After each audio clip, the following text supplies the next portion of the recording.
Я хочу запросити всіх вас на це свято.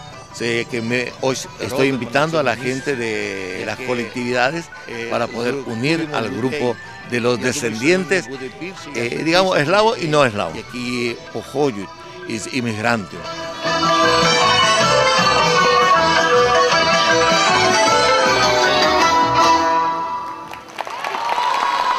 Se Maitei, se Poyopima, y Mava Enterobetea, Canal Sistema Nacional Rendujara, Arisaracuera Enterobetea.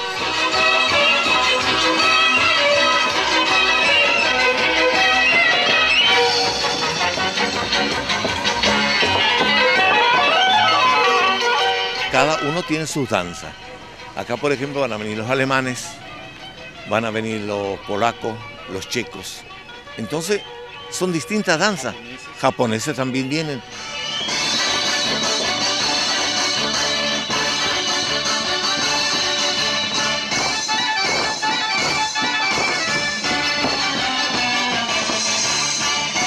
Inmigrantes que vienen de frontera, tanto Argentina, Bolivia, bueno, esos son más nuevos que hay inmigrantes.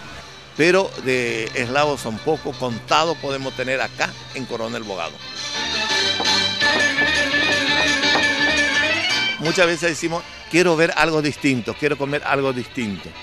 Entonces, aquel que viene tiene esa oportunidad y ese privilegio de decir, ¿qué comida es esta? Y esta es checa, y esta es ucraniana, y esta es brasilera. Entonces, ahí te servís lo que vos querés comer, lo que vos querés probar. Aparte el asado, ese ya es otra cosa, que el asado es algo clásico, algo nuestro.